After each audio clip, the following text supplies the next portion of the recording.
It's a blessing to welcome on one of the biggest stars from this past year's NCAA tournament and Syracuse star, Buddy Boeheim. How you doing, man? Hey, thanks for having me, man. I'm doing well. How are you? Can't complain. Well, let's kind of just get right into this because you've obviously had a hectic season with COVID. You finished up your third year of college basketball and you ended on probably one of the highest notes in the entire country this past year. So take us to how you're feeling right now. Now you're in the off season and starting to lean away from all the COVID stuff, but how you feeling right now?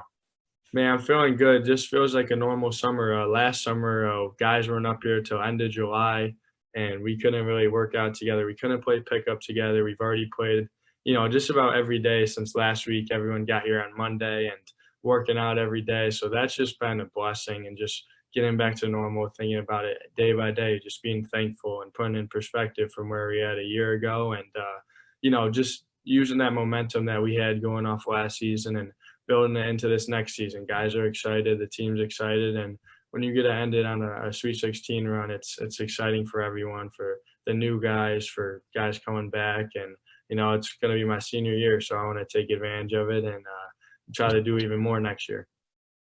Now, there's a lot of things I want to get into today, but the biggest thing I want to touch up on for starters is obviously you go by Buddy Boeheim. It's pretty much a household name now, but your true name is Jackson Thomas Boeheim. So Yeah. you got to take us through this. So how did Buddy come to be? Man, I don't like, I never really, I asked like a year ago, I never really knew. And Hmm. everyone would ask me growing up, like, what's your real name, stuff like that. And my mom said she gave it to me when I was 2. She used to call me like Buddy, but just Buddy or something, because like I was always friendly. I was a little chubby and stuff. So that's how that came along. And she just said it just stuck. Like, my teacher started calling me and my whole family, and that's the nickname that stuck. And it's really funny how it works out. My three of my closest friends call me Jack, but everyone else calls me Buddy. So it's kind of cool. And when people call me Jackson or something, it takes me a minute to realize, oh, they're talking to me. But also when people call people Buddy or something, so I'll look every time and they're like, oh, I wasn't talking to you. So it's definitely a cool nickname, and I think it's really grown over this past year. People are starting to like it, and it kind of clicks with my last name too. So I flows, and I like it. Absolutely. Well, let's head all the way back because you grow up in a family that's pretty well known in the basketball world. Obviously, your dad's already gone down as one of the best college coaches ever to be. Your brother's played Division I and been a star. Now he's going to come up and play with you too. Obviously, yourself playing basketball. Like, what's it just been like growing up in this basketball prestigious family? Man, ever since I was 3 or 4, I've just loved the game. I've been into Syracuse. Syracuse basketball has always been the biggest part of my life, and my happiness, my sadness has always revolved around how we did in a game, how we did that season, and my best memories growing up were going to Final Four or being around guys like Carmelo when I was a kid, or going to the Olympics with my dad, which was a blessing. Three Olympics I got to go to, and ever since I was a kid, I was in the gym every day, going to practices, going to games, watching film when I was, 5 years old, whatever. Just falling in love with basketball right away, and being a ball boy ever since I was 7, going on the court, mopping up at timeouts, and just a lot of great memories, and just really the best childhood I think anyone could ever ask for. And I'm always thankful for that. And just sharing memories with my big brother. We always had, our battles playing, and having a twin sister too who's into basketball, and just as big of a basketball family as it gets. And it was never forced on us to like it or really go to every game. We just fell in love with it right away, and I'll always be the biggest Syracuse fan ever. Now, when you talk about all the Syracuse guys you've been in BO around, obviously probably the biggest name is Carmelo Anthony, but who was the first person that you remember that was like kind of the first Syracuse player you first got talking to, and you kind of really remember that conversation with him? One of my probably earliest is Johnny Flynn's up there. Me and him were close. I was, about 7 or 8, but I went to the 6 overtime game, and just he knew how much I loved Syracuse basketball. He saw me crying after losses, or in the locker room after a big win, going crazy. And he was one of my favorites early on. Andy Routins, Tyler Ennis. I was more in that era. I wasn't, GMAC was like, probably I was a little too young for that, but he would have been one of my favorites, all time great.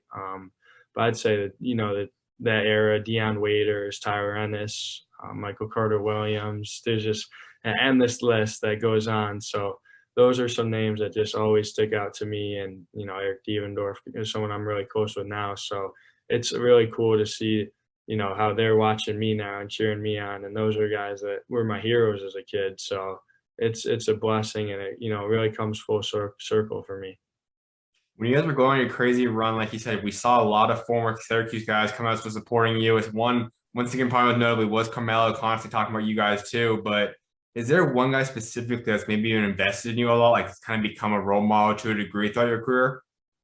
I would say Eric Devendorf. I started working out with him when I was in 7th grade, and I worked out with him for about 4 or 5 years in high school, every day at my house or at the practice facility. And he would get on me, he would push me to different levels, and he'd come to my high school games. He'd text me after what I need to do better. And he's as fierce of a competitor as it gets. We'd play one-on-one. He'd never let me win, and he still doesn't. He tries not to let me win even now, but he's someone I've looked up to ever since, he was here, and then we started to work out with him. He's just a great role model and does so much for this community. And me and him have been very close since I was in 7th grade. So just, seeing how proud he was of me this past year meant everything to me. This might put you on the spot, but if you could look back and you could list your dream team Syracuse guys in the Boeheim era, who would be on that dream team? So you got a point guard, shooting guard, small forward, power forward, and center. Who makes up the Syracuse dream team? That's real good. I got to go Pearl Washington at the point guard, just a show every time. At the 5, Derek Coleman. At the 2, Dave Bain. Oh no, he played with my dad. He didn't coach. He played with him. I can't go there. Those 2 are locks. Oh man, I don't want my dad getting mad at me if I mess this up. Melo at the 3, it's a lock. 2 guard is tough. Could go Dion. I'm gonna go Dion Waiters. And then at the 4, power forward, oh man, I'm gonna go Louis and Bowie show. So I gotta go Louis Orr there. It's a pretty good starting 5, I think. I hope I didn't miss anyone. If I did, I'm sorry. You could go Hakeem Work there too at the 4, but I'm gonna go Louis Orr.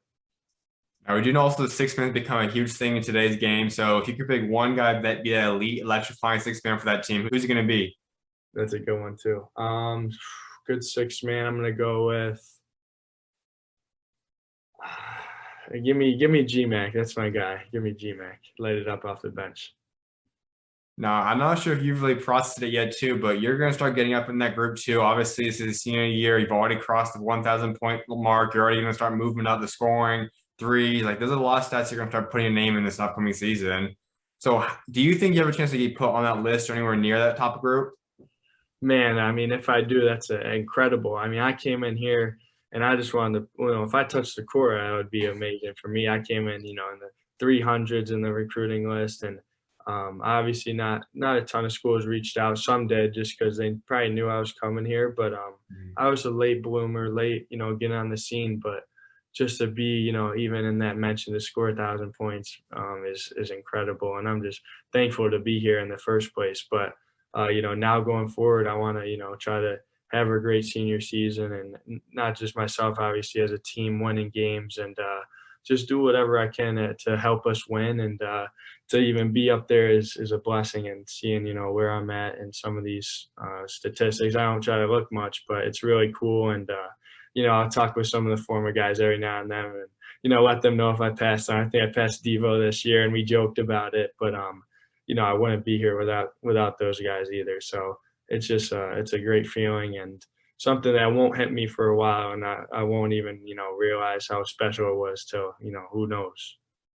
Absolutely. We're getting back into Syracuse stuff for a little bit, but going back to growing up, obviously, like you said, you have your brother that's 2 years older than you, and he's been able to now produce at a high level as well. Now he's gone through a lot of elite scoring throughout his college career. What's it been like growing up with Jimmy? Oh, it was great. It was, oh man, we had a little playroom, and we had some battles in there, a little Tykes hoop, and my dad would ref some of our games, and we would yell at him. We would, fight. We would break holes in the wall, everything. We'd just have battles, and I wouldn't want it any other way because he would never let me win, and that just made me want to, beat him one day and work even harder. And then I got to play with him my sophomore year at high school. He was a senior, and that was a lot of fun. And now we get to do it again here. It's unbelievable. It's a dream come true for both of us. And like I said, we've always been Syracuse basketball has been our life. It's been the center of our lives, and depending on our year, it was always March was Syracuse basketball, traveling on the road, missing school, and I wouldn't want to share with anyone else. He's been someone I've looked up to as a kid, and he's been a great role model. Like you said, has had a great career at Cornell and also in the classroom. He's had a 3.8, 3.9 GPA, which is incredible for that school, and he's just been an all-around great. He's become a great player and has also just been a great student and person off the court. So when you guys talk about growing up, I'm sure you guys played many, many one-on-one games before. And me being the big brother, I know that no matter really whatever younger brother wants to do, you always want to beat up on him. And losing to him is not the thing you always want. So did that happen? And at what point was it that you possibly ever got a win against him one-on-one? I would say, man, not till high school, probably ninth, 10th grade when I started shooting the ball really well. I became a better shooter than him slowly, and had a couple games where I shot it well and I'd beat him, and we'd play until he beat me. So if I won 2 games, it was until he won the series or whatever. But just winning, I remember, we were at the Mello Center, like probably the first time I beat him, I was probably in 9th or 10th grade, and I was like, all right, this feels good. Took a while, but finally got one, and we've had a lot of battles since then. And he's just a competitor. He's someone that you hate at the time when you're losing to him, but looking back on it, it helped me more than any other way possible. Is there one game specifically, rather it be a game that you guys play together in through high school, or just one-on-one games with you two? Like, is there one moment that stands out the most behind every other moment you guys have created together on the court? Oh, that's a good one. I'd say a couple moments in high school, like where we were up in a game and playing well together, and it's just like, all right, this is cool. Or like my mom would take a picture of us on the court together, and I look at it now like, wow, that's not a lot of kids get to do that. And just also over quarantine, I mean, being able to work out with him every day. We have a half court in our house, which is amazing, and we used it every day and would work out and with Eric Diendorf, and just a lot of battles. And looking back on it, it's like, all right, you'll remember those forever, because there's nothing like sharing those moments with someone like that, like a big brother. I have to imagine that for your dad, obviously, every coach that coaches any player throughout their career, like they kind of become a father figure to those guys to a degree. But when it's truly his 2 sons that end up playing the sport that he clearly loves in basketball, what's it been like, and how much do you think he's really enjoyed seeing you two develop and choose the sport that I'm sure he wanted you guys to try to play that sport?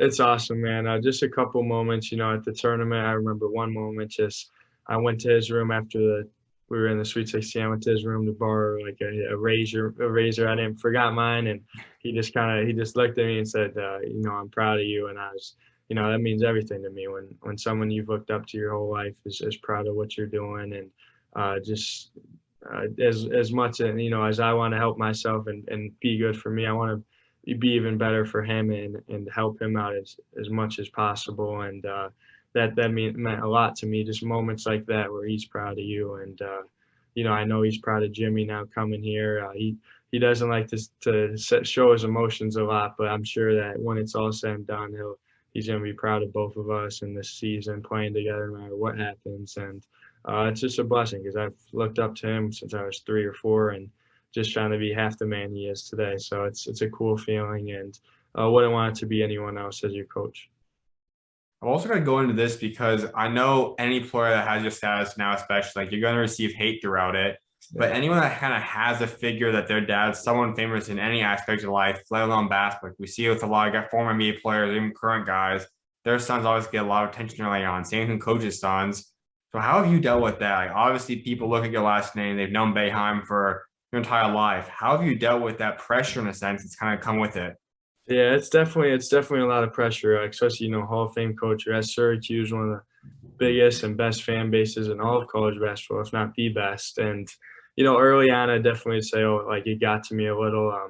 In my freshman year, I struggled early on. I wasn't shooting well, and I came in to be a shooter. And a lot of hate. I didn't go on social media much, and really just stayed in my room, stayed in the gym, would order food, wouldn't try to go out to eat much, go out in public. And I learned early on that you're gonna get a lot of hate, and it's not like high school. It's not like any of that. It's different now at this level, and you got a target on your back every time you go out, whether it's the opposing fans or even your fans after a bad performance. It's going to happen. And I kind of just embraced it and realized, all right, like I'm mad at myself when I play bad. So like if other people are mad, so what? If I'm mad, that's all that matters. And I would just get in the gym. I'd stay in the gym. And I've had, struggles even junior year when I had COVID. I came back. I was a little slow in the middle of the year. It was tough getting back. And I just stayed in the gym for 2 hours after practice, whatever it was, and just said, I'm going to get over whatever slump I've been in my career. And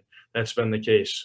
End of freshman year, I shot the ball really well. Same sophomore year. And this year I started playing well at the end of the year as well. So just working through any slump, any hate that I get, and realizing that only thing that matters is your teammates and coaches. And if they believe in me, then I'll be fine. What would you say is the biggest positive about being Coach Boeheim's son? What's the biggest negative and downside to being Coach Boeheim's son? Biggest positive, there's a lot. I mean, just going to games as a kid, being able to travel with the team, missing school here and there, being close with the players, having guys that you looked up to.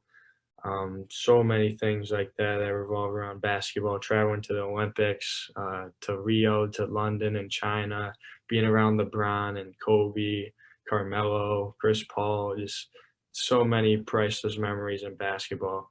And then, I mean, negative, I'd say maybe the pressure at first. And, every time you go out in public, go out to eat, someone's going to come up to him or you now. And, but you got to embrace it and know that they're excited to see you, excited to see him. And it means a lot as well. He's a big public figure and he has a chance to impact a lot of people. So I really can't say there's any negatives. Maybe when he screams at you or yells at one of my teammates, because those are my guys. But, there's really not many I can think of.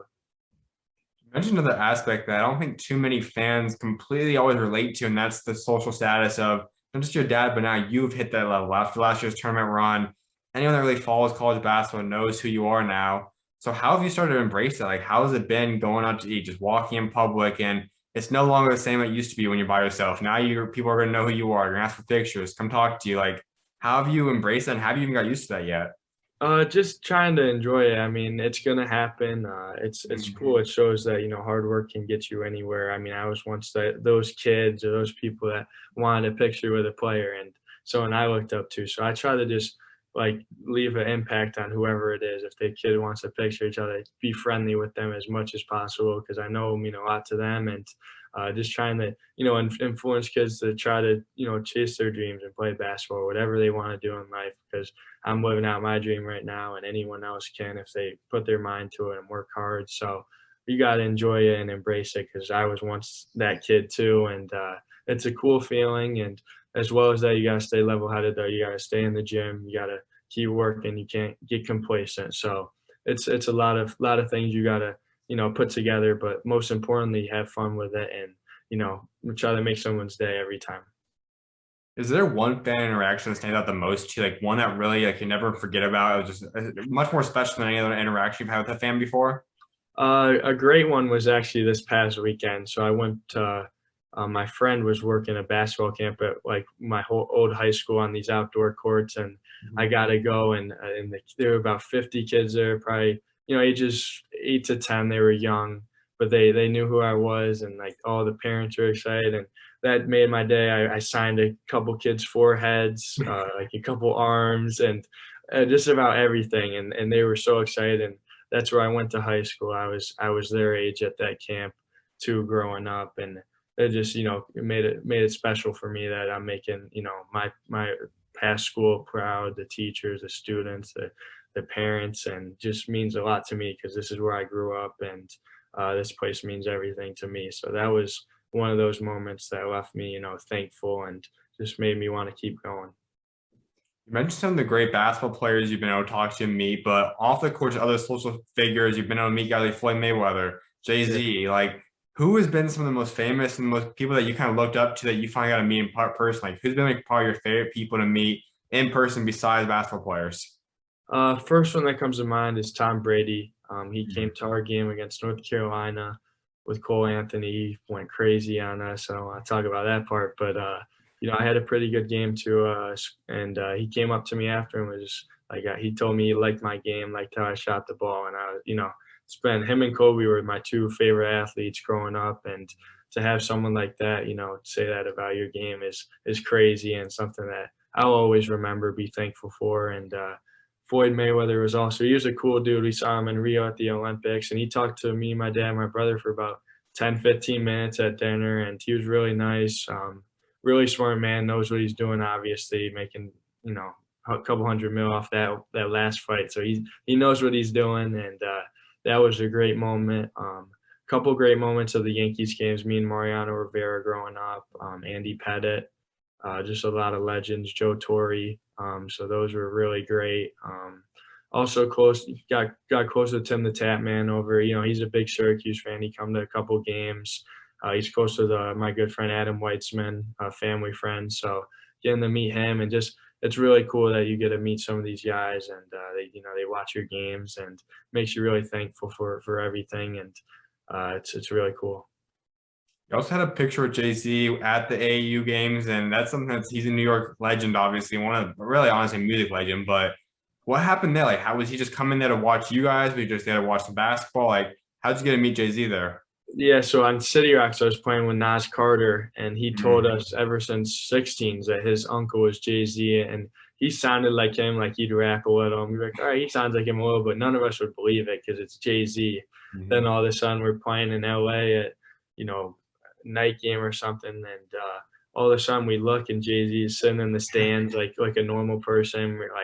We're freaking out. Like, we win the game, but I'm like, nervous shooting the ball and whatever. And we got to get a picture with him after he told us he liked watching our game. And that was a crazy moment because, like you said, he's one of the best. He might be the best rapper ever. So I got Drake, but he's up there. And that's something I'll remember definitely forever. It was a really great moment. Absolutely. Well, let's head into your high school career because that's really where you created your name originally for. And like I said, that first freshman season, you didn't get too much action. Still was a part of that team, but take us to that freshman year of basketball for you. Yeah, I mean, freshman year I was on JV, and then I got moved up to varsity for the last 2 weeks, and I didn't play or anything, but it was cool to get a taste for it. And I was, wanted obviously to make an impact on the following year. So that summer, every summer in high school was big for me because I would just work out at the practice facility with our strength trainer, Ryan Cabillas, and then I worked out with Eric Diondor for a hard hour and a half. And the summers were great. I got to play pickup with the guys growing up. And then my sophomore year, I started playing better. I averaged about 10 to 12 points. And then that summer would play with City Rocks on the 16s. And, I came off the bench, didn't play a lot, some games. And, I remember just, saying to myself, like, next year, I'm going to earn my minutes. I'm going to be one of the guys, and I'm just going to work hard and stay patient. So that summer, like I said, again, going at 6 a.m. with, Eric, and lifting after playing in the afternoon, like that was my summer, was in the gym. And then that junior year, I played with my high school, Jamesville-DeWitt, and we won sectionals, and I got player of the year for the area. Played really well, had a great year, a lot of good memories, and then played with City Rocks that summer and kind of, took off. Didn't play a lot at first. I started earning my minutes, and then the last 2 sessions I started in LA, had a really good session. And then at Peach Jam, I started and played really well. Shot, about 50% from three. One of the best, weeks of my life shooting the ball, and just a lot of fun. Played with some great players: Isaiah Stewart, Joe, Nas Carter, Nathan Williams.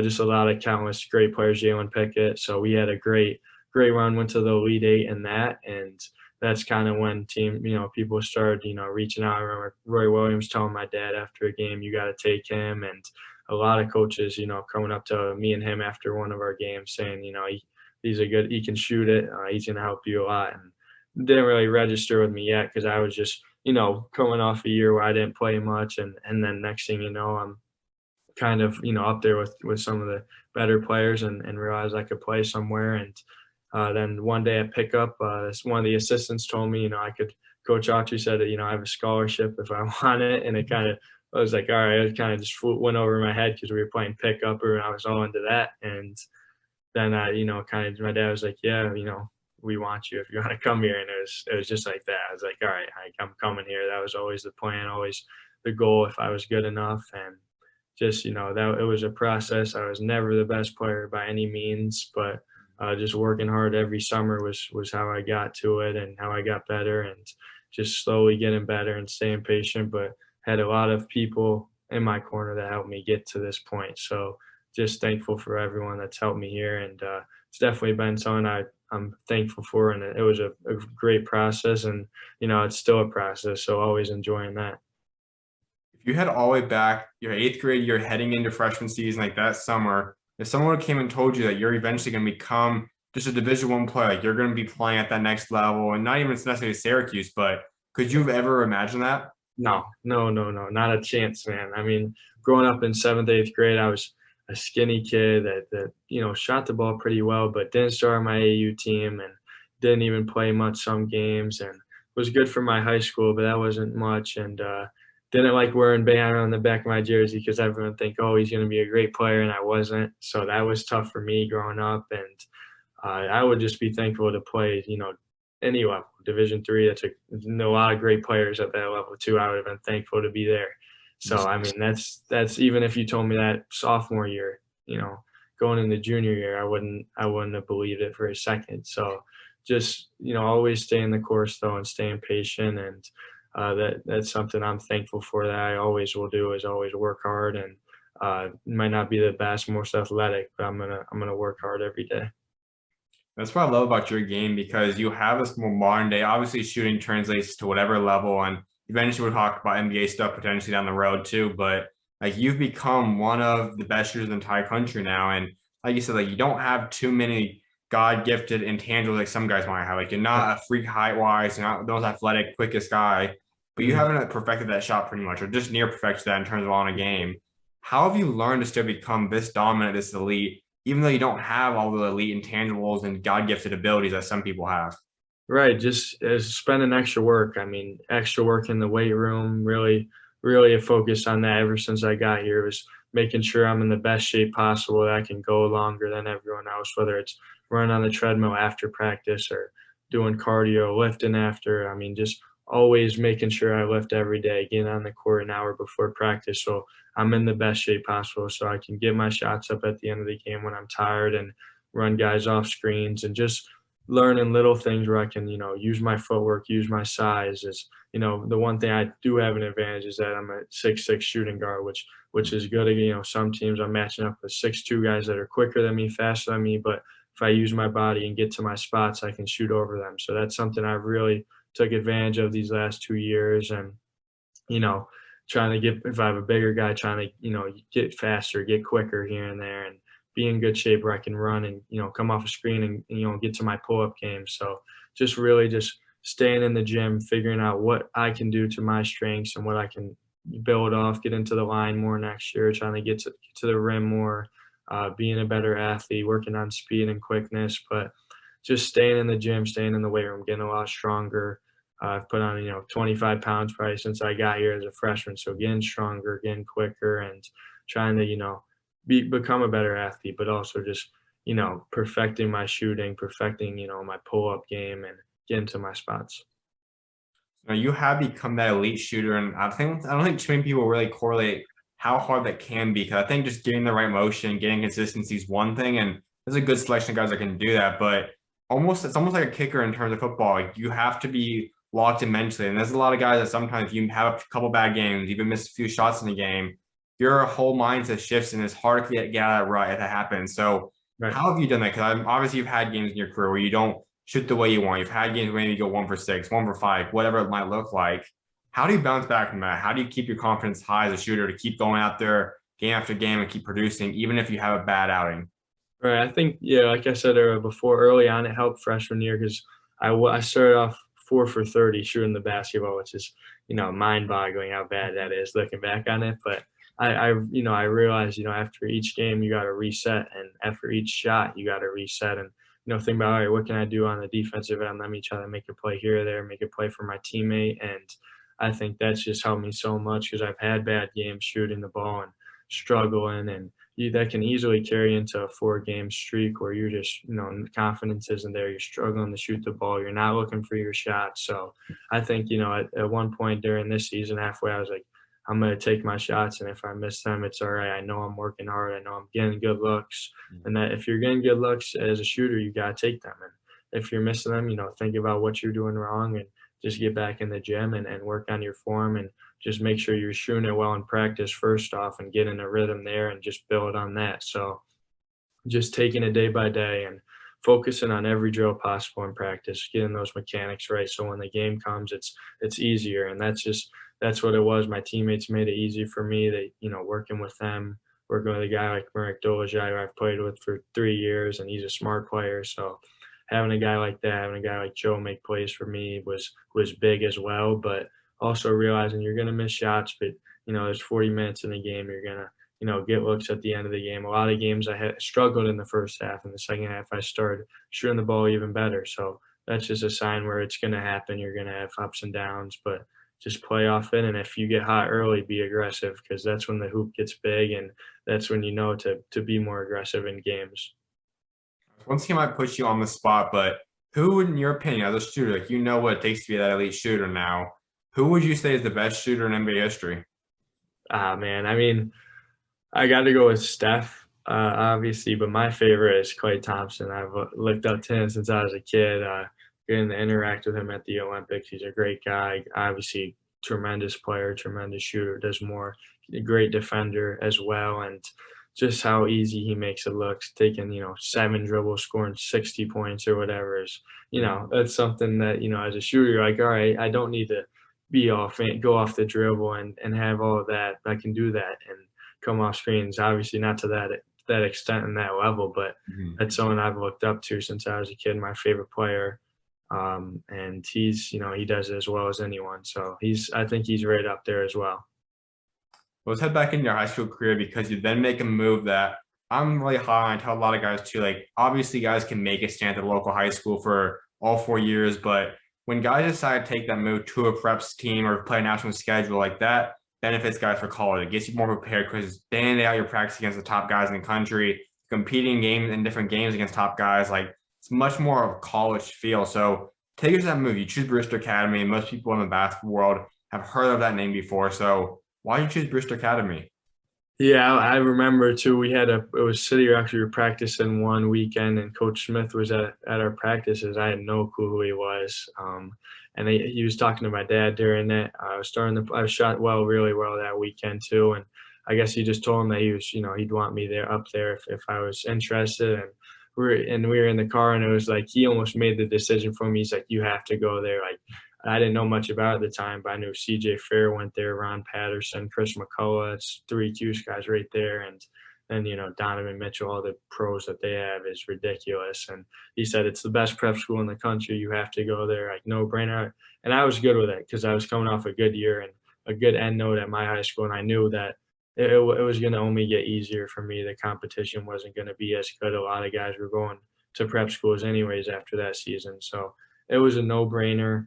Took a visit to the school. It's a beautiful right on the lake, and just a great decision. A decision I would do 100 times out of 100 looking back on it. And I got to play with guys like my man Derek Culver, who I played in the round of 32 game at West Virginia. Great player, force, and made a lot of great friends. Guys that I still talk to today: Miles Norris, Walter Ellis, B.J. Shaw, Joe Brown.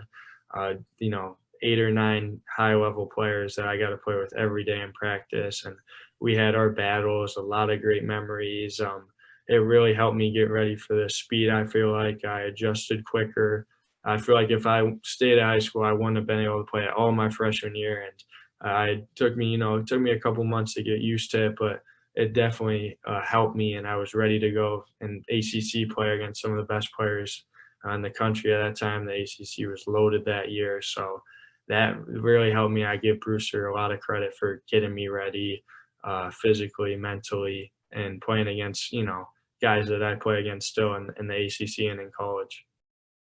If you are a guy that wants to play at the next level, Division I, how big and how critical do you think it is for a guy to go play some form of national schedule and go to a prep type school?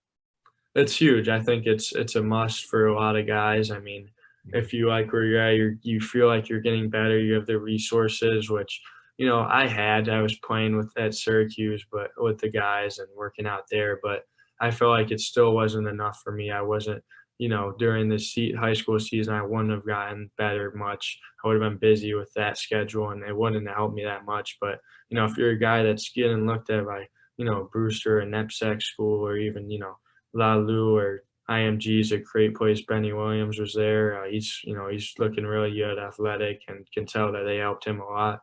If it's a place like that you can go to and just work out, sacrifice for 7-8 months, make some great friends, great teammates, and get a lot better. That's the way to go, no doubt. I think that's where basketball is trending and how it should be. And there's some great schools out there with coaches I know as much as anyone. So I think that it was an incredible experience for me. My brother did the same thing at New Hampton, and he says he's, some of his closest friends were his teammates that he still talks to today. And you don't get that experience. You don't get those battles like that early on. And it really prepares you for the college level because it's a grind every day. And that's how it was at Brewster. You're battling against, 5 top 100 guys every day. And it's a lot of fun. Look in that locker room, like you said, Derek Culver, guys, going for the NBA draft this year. You got Joel Brown, guys, I think is going to have a huge jump this upcoming year at Cal. Isaiah Musius, who's obviously had a great career so far at Wake Forest. Like, the list goes on at high-level D1 players. So that's the biggest thing for me. Like, you guys get to compete day in, day out against other top-level players. So what were those practices like? You guys go up in scrimmage. You guys play 3-on-3, 2-on-2. Like, what were those practices like that year? Yeah, it was a lot of fun. I mean, my guys, Isaiah was high energy, one of the most energy guys I've seen. So every day he was going at someone, attacking someone. You had to be ready every day to take those hits, take those battles. And we had a lot of great memories in open gym and practice early on. And right from the first day, I was like, every day is going to be a battle. I'm going to, have to work and get better because I wasn't quite there yet. As the year got on, I started getting stronger and quicker and better guarding these guys and going against them. But I learned that, there's levels to this game, and playing against guys like that every day, you got to learn that, you're going to have to adjust, get better every day, and just outwork everyone because it's a grind, and there's a lot of guys out there that want your spot. So it was a great experience for me, and I learned right from the jump there that you're going to have to work for everything in this. Who was your favorite guy to go up against? Like, was there one guy in that year that you loved matching up against in the 5-on-5 games or 1-on-1?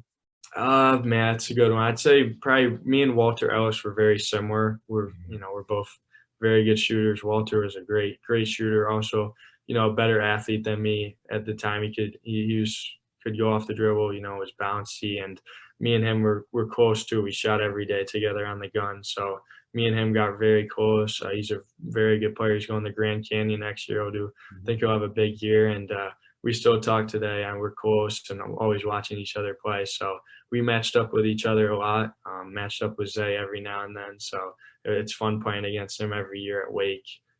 So just a lot of good memories. But, those 5-on-5 and 1-on-1 games were always intense and always, battles. I haven't been able to compete practice-wise with him in a couple of years now, but obviously just got to go against him, like you said, in the NCAA tournament. Now he's getting ready for the NBA draft. So whatever team does ultimately end up landing Derek Culver, what are they going to be getting at him? Man, a competitor, a great guy, just one of the strongest guys I've played against. We scouted for him hard when we played them. He was our biggest focus, doubling him in the post. Really good with his left hand, really skilled passer, really good at finding guys cutting to the rim, does a little bit of everything, boards hard, has really gotten better, and just, a problem for anyone. You need to double him, and he'll be good, I think, at the next level because he moves also really well. I mean, he would guard me in possessions at Brewster, and I wouldn't really be able to go on him. He guarded me for possession against them in the tournament. He was talking to me during it, and he moves really well for a big guy, and he's fun to play against. He's fun to play with. He's got a great attitude, and he's a great guy. Someone I'll be close with for a long time. So what's that like? You get in a game where you're going up against a former friend, a teammate, like you get on that court against someone at any different kind of stage in college. Like, what is that like? It's crazy. That game was crazy. I mean, I gave him a big hug before the game, and then we were smiling a little during it. He was, a little frustrated by the zone, but then you're like, all right, you gotta, you're trying to win this game. You can't, be laughing and smiling and stuff. So it took me a little at that point. Playing Isaiah, we talk here and there, and we go at it. We have fun. Walter, same thing. It was fun playing him. We'll talk at the free throw line or whatever. But it's just cool to think about how you guys were a year ago. At Brewster, good friends, playing with each other, and now you're playing at some of the best schools in college basketball with everyone has a bright future, and it's really cool, really fun. But during the moment, you got to be serious. But after, you can you obviously talk to them, reach out to them, and it's great. Let's hop into this recruiting process. I know you kind of discussed it a little bit, but as we know, you end up at Syracuse. So was that always the plan all along? Like, did you ever, like, before you even realized that they offered you, like, did you really plan on going there? Were you ever interested in going anywhere else? Like, walk us through this whole process and how we ended up at Syracuse. Honestly, I never thought about playing anywhere else, but I never really thought about playing at Syracuse, I think, growing up, because it was just like I didn't know if I would ever be that good. So I was just kind of like, whatever happened, happened. If I was gonna walk on at Syracuse, I probably would have done that too. I just like didn't see myself anywhere else because that's how much I loved Syracuse basketball. So I think, I got an offer early on from UMass, was my first offer. Talked to the coach a lot there. And that was great. That was cool, just being able to build a relationship and see what it's like. And Cornell also reached out because my brother was there. Never forget Mark Few calling me after Peach Jam and telling me, I had an offer and I could play there. And that was, it's one of the best programs in college basketball. So that was amazing. And then other schools, my AU coach telling me would want to, recruit me, but they knew I was going to Syracuse. So that was always in the way of it. But I didn't care. I wasn't interested in visiting anywhere else. I just wanted to get it done with kind of and commit to Syracuse and focus on, my senior season. So that was the biggest thing for me, was committing. Once I got up to Brewster, like the first day, I think I could put out a video that I was going there, and then I was just all business and wanted to just play basketball. But it was a cool experience, definitely. I think it picked up, end of junior year, so it wasn't a ton, talking to coaches like Princeton and schools like that. But I was ready to commit right away. So I was just thankful to have a chance to play at Syracuse. Obviously, as you experienced, especially more early on, now I think you kind of shot down all those talks, but obviously just because you are a coach's son, a lot of people always would say, oh, you're just getting this because you're dad, you're just getting this and that. And obviously, I'm sure you heard that a lot. I'm sure you kind of had to deal with that, especially early on. But now, like I said, I'm pretty sure people know that you're for real, obviously, as we've seen the past couple of years. But how did you handle that aspect? Like, did that ever get to you? Did you ever get concerned about that? Like, how do you handle those talks and kind of people doubting you just because you are the coach's son? Yeah, I mean, it was, sometimes it was tough. I would go on Twitter, go on Instagram, and I just couldn't let, everything was about me. Even if, there were games I didn't play and there were people, in my DM saying I'm terrible and this and that. I'm like a freshman that wasn't even I was supposed to redshirt my freshman year. So I was like, hold on now. Like people, it was a little extreme early on. But it just motivated me, to be honest. I just stayed patient, and I'd have my dad reach out to me, just say it will all work out. Keep working hard, and coaches, my teammates were always believing in me, which I give huge credit for, because if I didn't have that, it would have been tough, because it was definitely wasn't easy at first. You don't realize how big Syracuse basketball is till you're playing on the court, and but just being able to work through that, I think, has made me stronger as a person mentally, and just knowing I can, if I have struggles in the future, I'm going to get through them, because, my freshman year, I struggled extremely, and I was able to get through that. So I feel like I'm a way better player than that too. So I think my progression is just showing and proving that, I belong here, and but that's all been through hard work. So I'll never forget that, and never forget the process that I had to go through to get here. And people are going to say stuff always, no matter what. Even if I'll have a good game, and I'll still have people, saying that. So I just learned to tune it out and just try to win as many games as possible is all I care about. What would you say has been the hardest moment of your Syracuse career so far? That's a good one. I would say, freshman year was tough going to the Garden.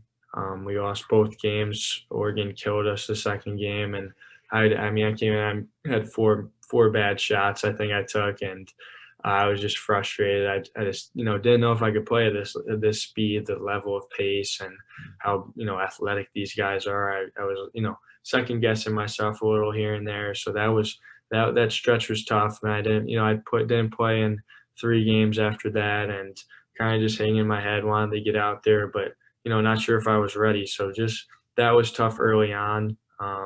Sophomore year, same thing kind of happened. I started and was getting big minutes, expected to be, one of the guys, and had a slow start. We went to Brooklyn and got killed both games, and that was tough because I wasn't playing well. So just early on, some struggles that you got to work through and build through. But yeah, I mean the ups and downs. There's been a good amount, but just being able to work through those is something that I'm also proud of because it just makes you stronger mentally going forward. Now, this is the point where you now get coached by your dad, and that's always a interesting dynamic to deal with. I know you have some guys in high school coached by their dad, but it's very rare to have a father-son coach and player relationship at the college level. So how have you balanced that? Like, how have you guys been able to separate coach and player relationship from the dad and son relationship? It's been great, honestly. I mean, coming into it, I was, questioning how smooth it would work out, if there would be problems here and there, but it's been about as smooth as it can be for me. I mean, just coming in, wanting my teammates to be okay with it, not, wanting him to yell at me when I make mistakes, not giving me any special treatment, which I think he's done great. I mean, obviously he knows me better than my teammates, so he knows when I'm missing shots, I need confidence here and there, just telling me, keep shooting, you're going to make the next one. Like, means a lot to me. I think my teammates realize, like, yeah, like confidence is big as a shooter, and obviously I needed that more early on. So he would really give me a boost here and there for confidence. But besides that, he yells at me when I'm making mistakes. He pulls me out when I'm not playing well or shooting well, and that's how I wanted it to be. And it's never father son on the court. It's always coach and player. And off the court, we'll talk about the game. I'll go home and we'll watch the game together, whatever it is. But it's been a great balance, and just thankful for how it's worked out so far. Your freshman year, you get put around side at a really more experienced team with a lot of NBA talent. 3 guys ended up playing some form of NBA basketball at the next level. Tyus obviously did his stint with Minnesota, and then Elijah and O'Shea still playing. So what was it like just being around guys? Because clearly, once again, NBA guys have that different work ethic. They've done ultimately now what everyone dreams of doing. So what was it like just being around those guys that year? It was great. It was special for me. Elijah is probably, the best player I've played with ever to this day. One of my favorite teammates as well. Just a great guy, always unselfish, extremely talented. Love playing with him. Tyus also someone I looked up to since he got to Syracuse, because I got to see how hard he worked, and he really earned everything he got. Also a Cuse legend. One of the hardest workers I've been around. A great guy, smart guy. Just really focus in the classroom and on the court, and just realize, it takes a lot of work to be where he's at. It just doesn't come naturally. You have to work for it, and he showed me that right away. Had a lot of fun playing with him. He made the game easier for me. Just created plays, was so tough to keep in front. Then O'Shea as well, just a guy that had a great end of the year with the Pacers. Just kind of woke everyone up, and just being able to share the court with him at times and make plays with him is really cool looking back on, because he's a great player, great talent, and just seeing your former teammate, do what he's doing, you're just proud to, be able to say that you were teammates with him. The couple of games that you had that were pretty good boosts for you that looked pretty solid, but I think the biggest one that people really were like, wow, he could actually do something, especially next year, came in the ACC tournament, going up against Pitt. You get 20 points that game. What got into that night, and how big was that for your confidence that night as a freshman to get that type of game in the tournament? That was incredible. Easily one of my favorite games in my career. Looking back on it, just knowing that we needed a win to get a good spot in the NCAA tournament, and no Tyus, and I started the first 3 games of the season due to Frank and Jalen Carey being out, and I didn't play well by any means, and I struggled in the first half. I think I only had 5 points at halftime, and then second half I had 2 threes in a row. We're getting to the lane, getting to the free throw line, and that was a tough team as well. They had a young Xavier Johnson. They had one of the best shooters in the league. He had 7 threes or 9 threes against us that game, and to be able to take the slow start and be able to pick it up at the end and help us get a big win was awesome. And that's one of my favorite moments. And seeing how happy my teammates were for me was really cool. How happy Tyus was, and it was just a dream come true. And definitely my favorite game that year. Then came a pretty solid breakout for you in your sophomore campaign then. And before you even get into that season, though, you guys did go out on a trip to Italy. Take us to that. Like, that's something I know each college tries to get done, I think, every 4 years or so. What was that trip, though, like? That was one of my favorite trips ever, no doubt. Just being able to go and play basketball with your team and guys that you're close with, and going out to eat with them, going out and shopping, or just exploring the cities that we got. 4 beautiful cities, and just incredible experience. And playing, you can't complain if you're playing basketball and eating good and going around in Italy. Like, there's not much better than that. So that's an experience I'll remember forever. And just it wasn't as basketball focused. We didn't have to focus so much on the game. So it was more about enjoying the time there and getting closer with your teammates. So that's something I'll always be thankful for. And just that was one of the best trips of my life for sure. What was your favorite memory from your time in Italy? That's a good one. The Coliseum was great. Really, really cool trip there. There's a couple of restaurants really stuck out. Just incredible meals. On the water, whatever it was. Just the pasta, the lasagna there is incredible. Some team meals we got to go on. Just spending time with the guys really even on the bus rides. Playing games or just talking, because we'd have 2 or 3 hour bus rides, and we'd all be so excited to be there. We'd all be talking and having a great time. So those were really special moments, and really just enjoyed every minute of it. Let's go into that season because, like I said, you jump from 7 points a game to 15 now. Every stat goes up for yourself, and even shooting percentages go up in each stat. So what led to that breakout? Like, how are you able to take that jump from your freshman to your sophomore year? Just work, just really in the summertime is what I focus on, getting a lot better, and even through the season, just working harder here and there. So by the end of the year, I'm still 100%, if not better than I was. So you're never going to see me regress. I'm always going to progress and get better. So I think that's always a focus. And playing with a guy like Elijah Hughes, had a huge year. I think was the best player in the league that year, and just helped me make plays, get me open, and he really helped a lot. So playing off him, and you had a guy like Joe Girard who could come in and he can light it up. He can score 20 any given night, make plays, really, really tough to guard. And we had a good chemistry. Marek Dolezaj as well was really good for us. Quincy had a good freshman year. It was a lot of fun. It was a fun group, and just working hard, getting better every day. And I feel like I really took a jump there with not just shooting threes, but getting to my mid-range. I think that's where I really started to realize I can do more than just be a three-point shooter. And that year helped a lot for me, just grow and learn and play alongside a guy like Elijah, someone that, I realized I need to be like in the future sometime, and not as well as him, but do things that, he did. You had a few big games in that sophomore campaign, a couple of which involved 26 against Georgia Tech. You had a 7-3 outing against Georgetown. But which game that year was that one for you? Like, which one was that game that you kind of remember the most and you enjoyed the most from that season? Probably at Virginia Tech, I'd say. I had a big first half. Just I felt like I couldn't miss for a stretch, and my teammates were finding me, and they were just saying, go to work, do whatever, get a bucket. And that was a really cool moment for me, because it was early on and I was still struggling a little bit. That was a breakout game where, I started off with an air ball, started off with a miss. And if that's me freshman year, I'm, going to be shy shooting. I'm not going to look for my shots. But I, went right back, got 2 pull-up jumpers, and then made it 4 or 5 threes in the first half. And, we won on the road against a really good Virginia Tech team at the time. And that was, a game that was, just build off that. And that was a turning point for me that season. So that's a game that sticks out right away. And just realize I can, be more than just a spot-up guy. You also established yourself on the honor roll team for all ACC academically, and that's something that is challenging for some guys. Obviously, you're there for basketball, probably a little bit more than school just because that's what you love to do. But how have you learned to still balance the academics and still make that a priority where you're still able to value that to the extent that you do? Yeah, it's very important. I mean, coming in, I was always a basketball guy. All I cared about was basketball, and I realized, my most importantly for my mom, just getting good grades for her to make her proud. And I realized how important it is, though, to make sure, because basketball is going to end one day. You have to have something you're going to fall back on. And I'm a sport management major here, doing a minor in coaching. So it's honestly really been neat for me to learn through, those programs and learn a lot in the classes. And it's a great school.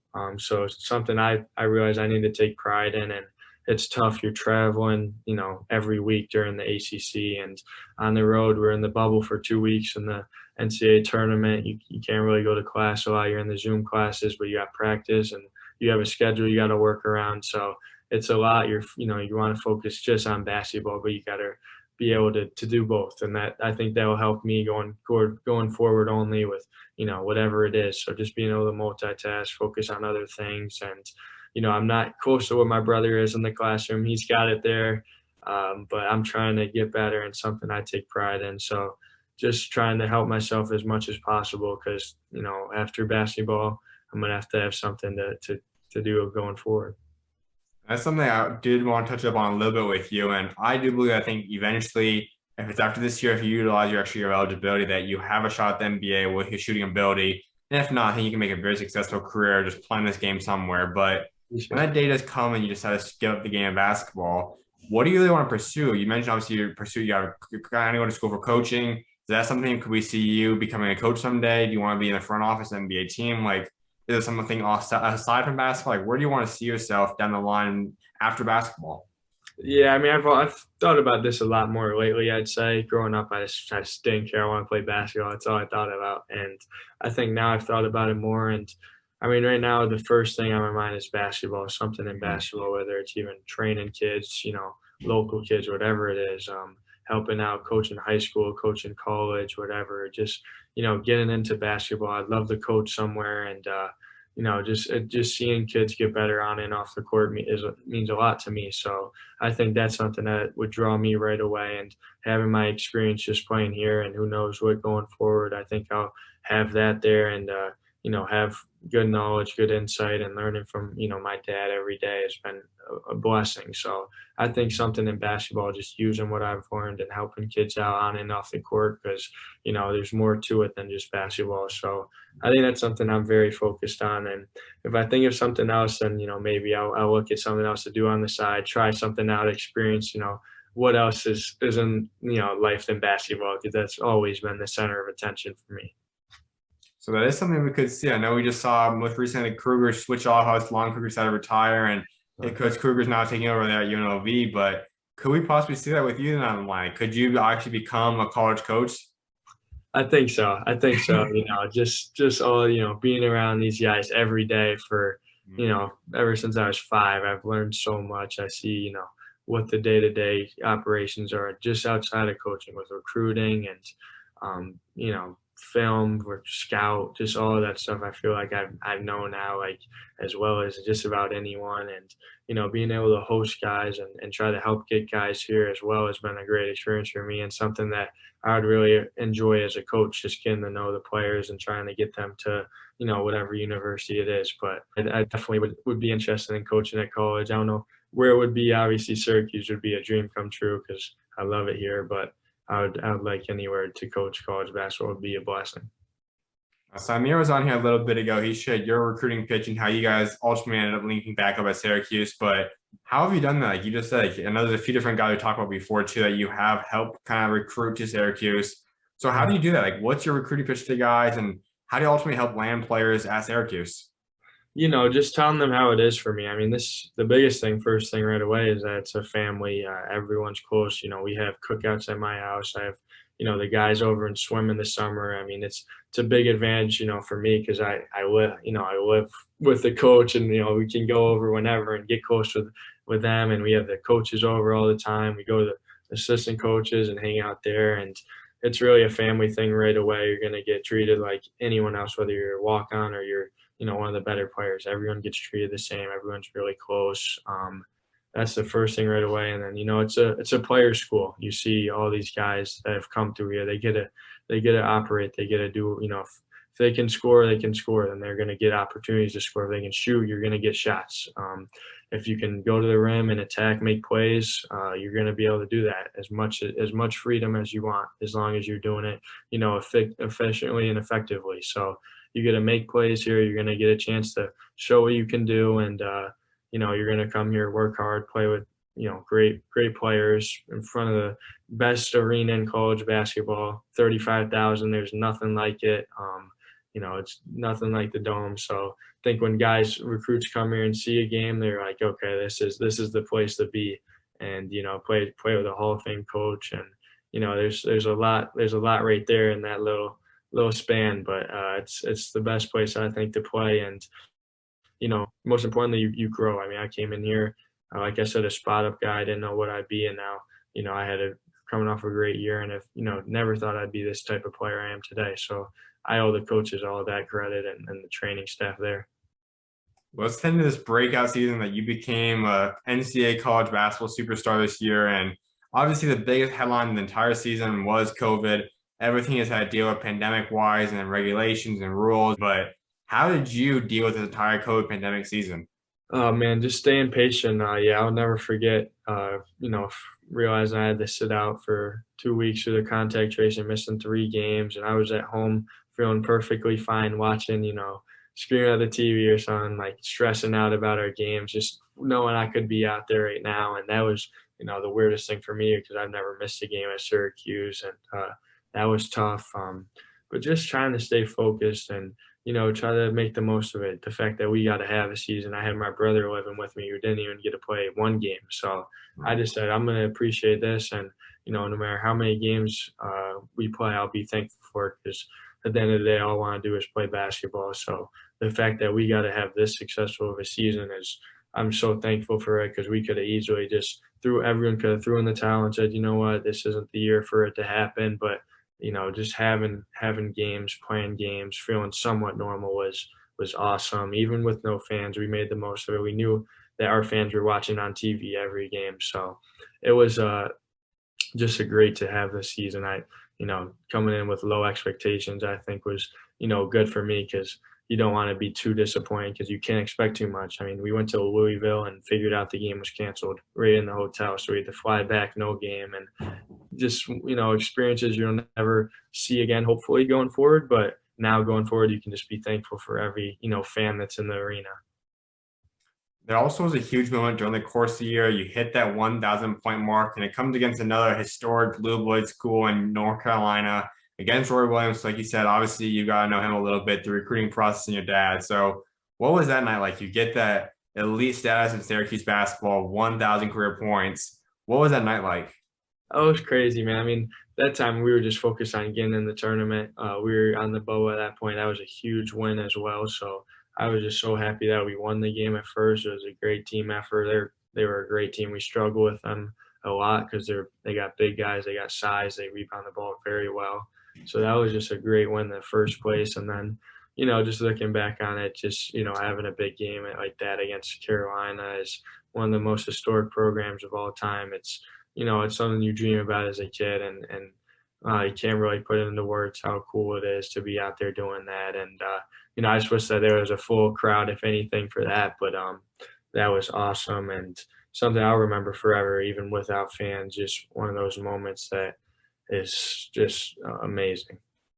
Let's get into the stretch that made you the big name that you are now. And that's also, everyone always talks about when it turns to March, certain players emerge, and obviously the list goes on. Historic guys become big time players in this month. But what switched for you? Like, you are one of those guys now that switched all of a sudden to becoming a megastar in the month of March. What got into the ACC tournament? Like, what allowed you to break out to that extent, and then go to the NCAA tournament? We'll talk about after that, though. But just what led to this huge breakout month for you?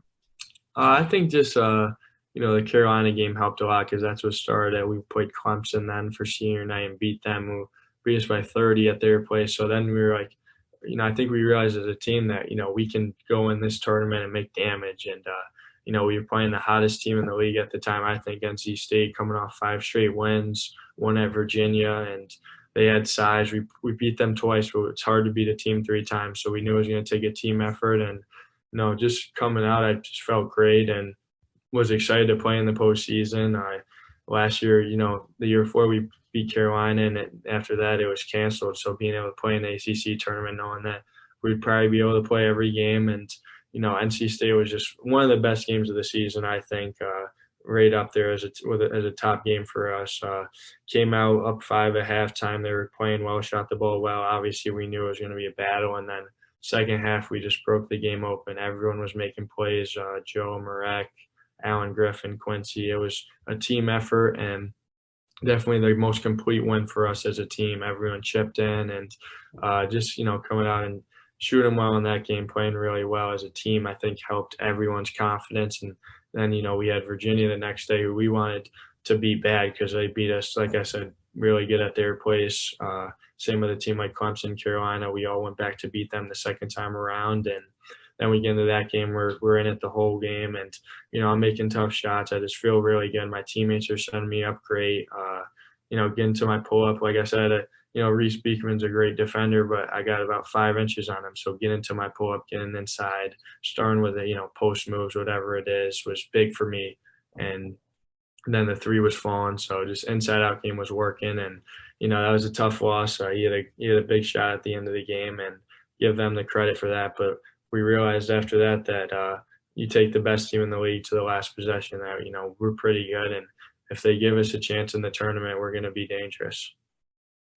And that's what makes it unique because obviously this is a team game. A lot of guys stepped up here and there too, but like you all of a sudden started putting out some stuff that we've seen from some other great Syracuse guys, the guys like Carmelo Anthony, the guys like Johnny Flynn, the guys that have put up these legendary games. Like you're not just making threes that are open, you're making contested threes off screens from 5, 6, 7 feet back behind the line. Like you're pulling these shots off that really very few guys in the country and the world are capable of. So how were you able to get to that level of hot? Like, was that the hottest span you've ever been in? And just how did you ultimately get to that point?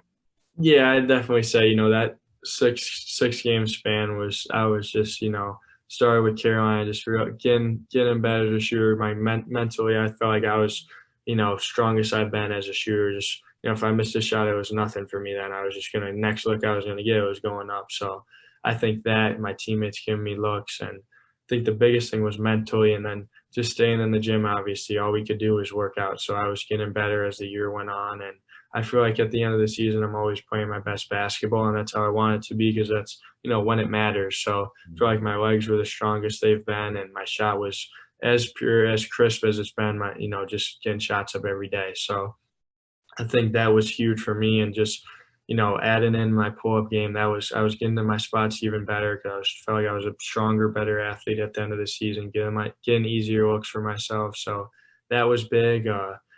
My team's making plays for me, obviously, and just felt like I was, wasn't going to miss many when I went out there. And that's the mentality you have to have. And if I'd made 2 or 3 early on, I felt like I wasn't going to miss, at all, which is a good feeling as a shooter.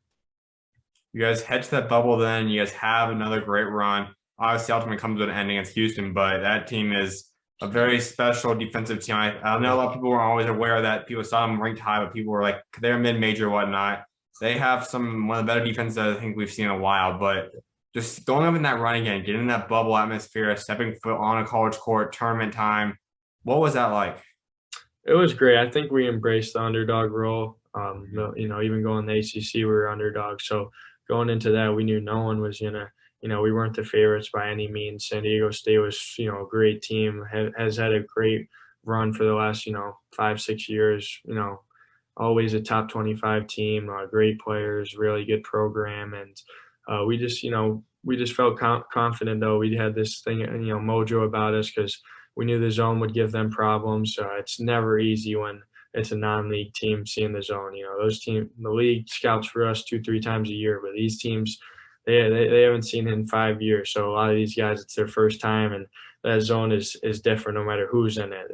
Syracuse zone, we just run it a different way, and we got size, we got length, so we knew it was going to give them problems, and it was just, our offense was getting better. We were scoring the ball at a high level, put up 70 against Virginia and about 80 against NC State going into that. So we were really excited, honestly. I feel like everyone had a little quiet confidence about us. And, we were a little first, a couple minutes, we were a little, nervous here. Jitters were there. They were aggressive, playing us tough. And then kind of opened up the game a little. I felt, like I was getting good looks, and then shots were falling. Once I hit, I hit a deep 3 to start off the game, just right off a jab. And once that went in, I was like, all right, I'm going to really get aggressive now, and got to my spots, got a pull up, and had a size advantage here and there. And, then everyone started going. Joe had a couple threes. Rob Braswell made some plays. Quincy was good, Marek. And, then we just broke the game open and kind of never looked back. We just kept that lead the whole game and really never got under 10 after, the first half for sure. And then, towards the end of the game, everyone just started going and making shots. And definitely the most fun game I've ever been a part of. The Cuse, we had a lot of Cuse fans in there. It was loud. It felt like it was a full arena. And that's definitely, probably the best performance I've ever had shooting the ball. I just felt like I couldn't really miss anything. I felt great in warm-up, so that was so fun. And then, go back next game, you play West Virginia, another great team. So you couldn't be satisfied with that win. You got to battle the next day. And we prepped for a day, kind of just took it easy. And then, we just showed what we could do again. Zone gave them problems early on, a lot of problems. And they eventually, obviously, they're a great team. They got adjusted. They made shots. McNeil got hot. But, we had a good lead in the first half, and then it was just about making plays. Who's going to make the last play and come out with a win. And, I struggled early on, thought I got really good looks. My teammates were sending me up, so I was frustrated. And then come the second half, Marek sets me up with 2 open threes.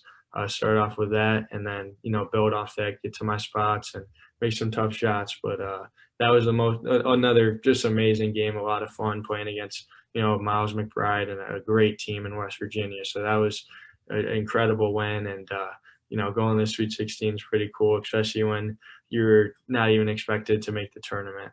It's a lot of fun. And that Syracuse zone is different and gave them a lot of problems.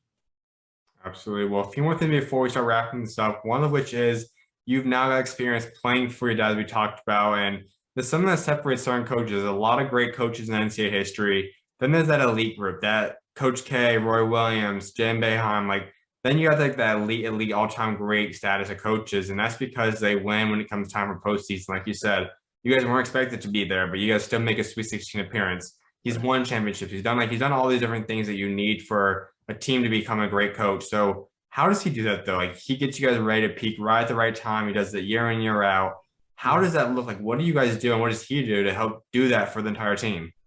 Yeah, he's just, he's a great coach. You don't realize it as much until you play for him and realize little thing that he does. He makes, halfway through the season, we'll make a little adjustment with his zone. And next thing you know, teams are, shooting 20% against the next game just from one little fix and knowing personnel, how in the guard guys. And, that's the thing about the zone is the length's there, but it's just about the little adjustments you do, whether, you keep the forward up or, bump him down the corner, trap in the corner, whatever it is. He does all these little adjustments that, you don't think are going to work, but they always do. And that's just how he is. He's seen so much. He knows the game so well. And, you think sometimes it's not going to work out, but it always does. And he's great, with knowing who to play at what time, matchups, and just all the little things he does is hard to beat. And,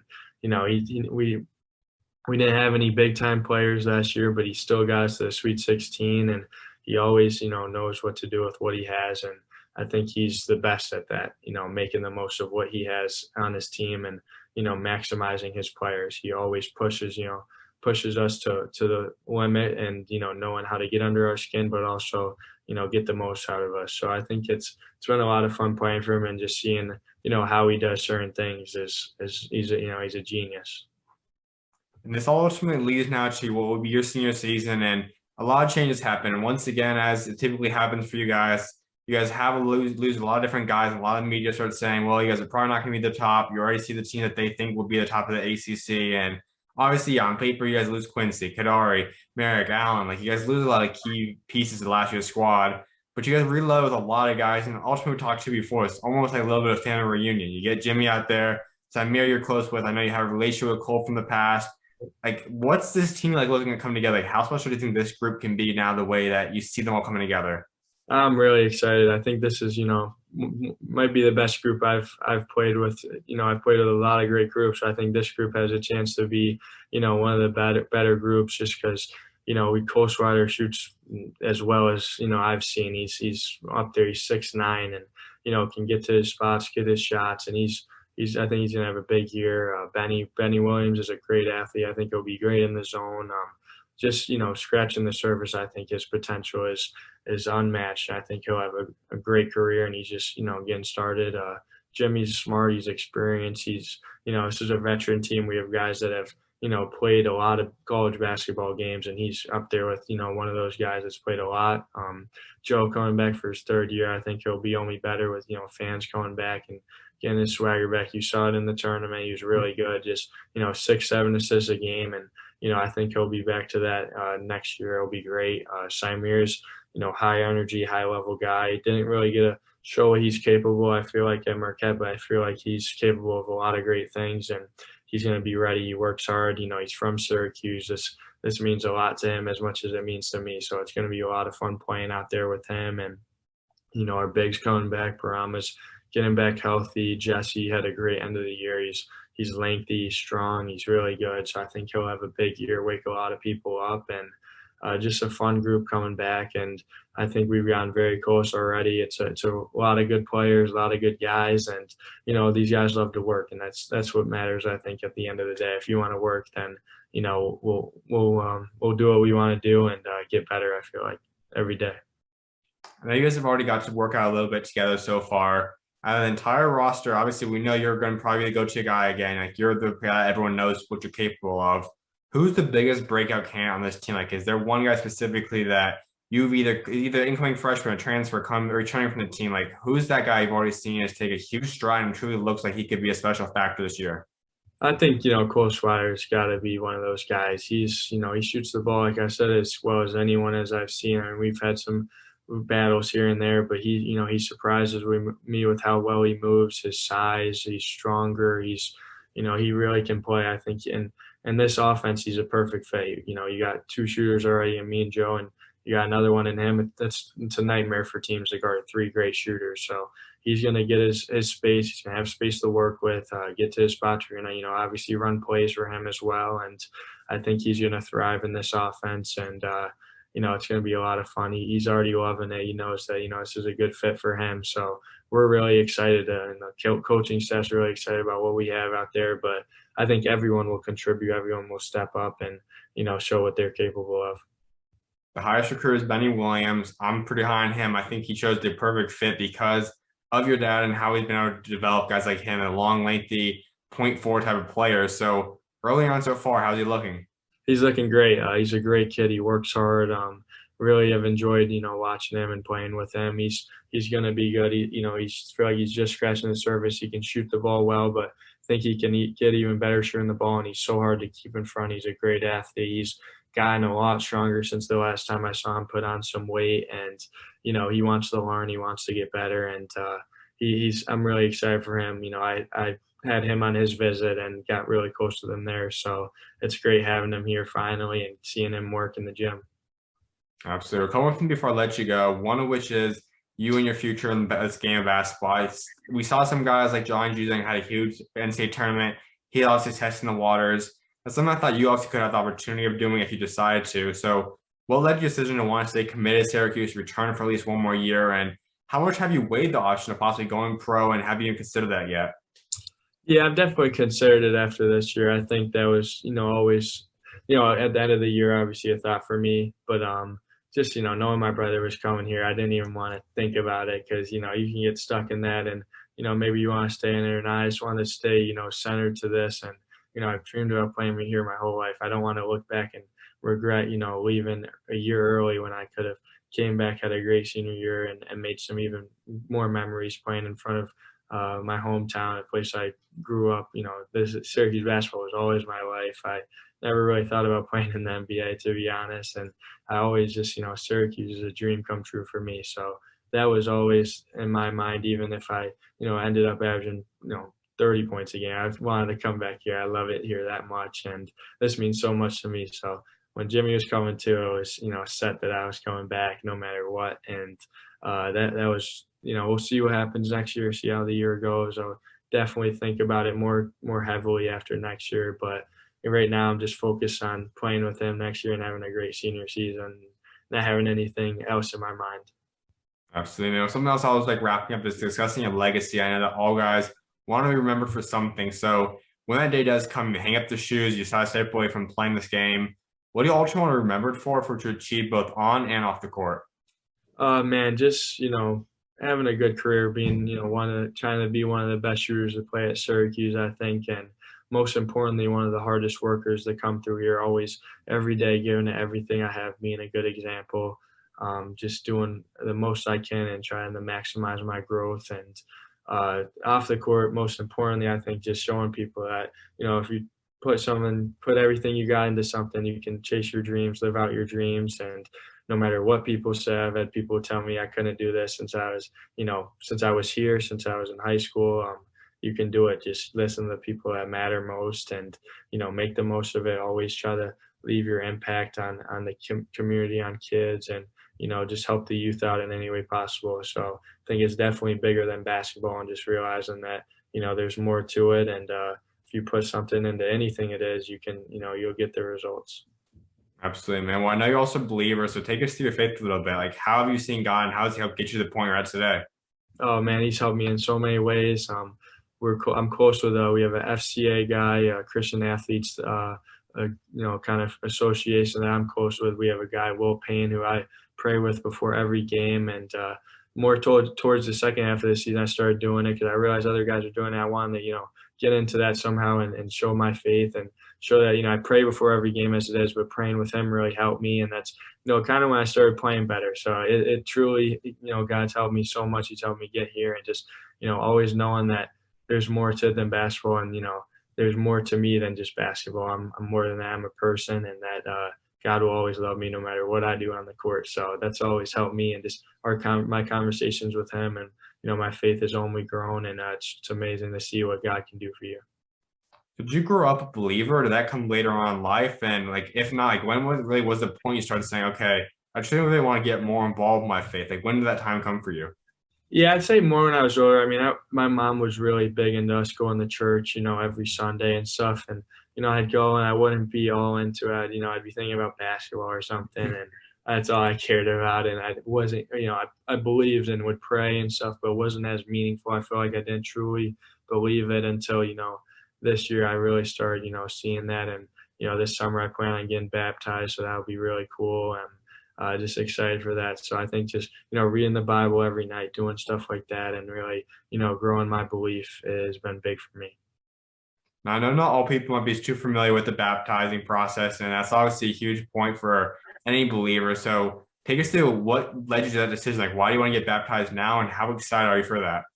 Just, growing my relationship, like I said, with Will, and talking about, my faith in Christ and God every day, and just how that's, helped me in my game, and just off the court as well, just with all the, struggles you have to face this year. You have to stay positive, and I feel like God's been there for me every step of the way, and is, just always protecting me from, any bad things going on, has always looked out for me. And so I just, want to make that step and really, get even stronger with that faith and belief. And that's something I plan to do with my brother and sister. So that will be really cool and exciting, and something I only look to, get stronger and, talk about even more.